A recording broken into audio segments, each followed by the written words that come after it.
Lahore high court का इस मौके तदारुक के लिए बड़ा हुक्म। अदालत की तिजारती सरगर्मियां रात 10 बजे बंद कराने की हिदायत। CCPO लाहौर हुक्म पर अमल दरामद करवाए। मजीद तफसीलात जानेंगे बोलने नुमाइंदे अब्दुर्रहमान से। जी अब्दुर्रहमान। जी बिल्कुल, लाहौर हाईकोर्ट के जस्टिस शाहिद करीम ने स्मोक के तदारक के लिए बड़ा हुक्म जारी कर दिया है। अदालत ने तजारती सरगर्मियों को रात 10 बजे बंद कराने की हदायत की है।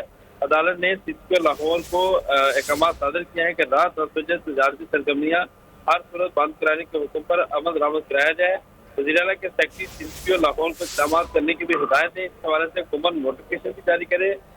जस्टिस शाहिद करीम ने शहरी हारून प्रूफ में दीगर की दरखास्तों पर तहरीरी हुक्म जारी किया है। अदालत ने अपने तहरीरी हुक्म में ये भी कहा है कि हफ्ते में 2 दिन वर्क फ्रॉम होम का नोटिफिकेशन निजी इदारों, बैंकों समेत तमाम जो निजी इदारे हैं उनके हवाले से जारी किया जाए। अदालत ने DG माहौलिया से आलूदगी के बाद सील होने वाली इंडस्ट्री यूनिट्स को दोबारा सील करने के भी अहकाम सादर किए हैं। जी बहुत शुक्रिया अब्दुर्रहमान। सब्सक्राइब करें और बेल दबाएं ताकि कोई खबर रह न जाए।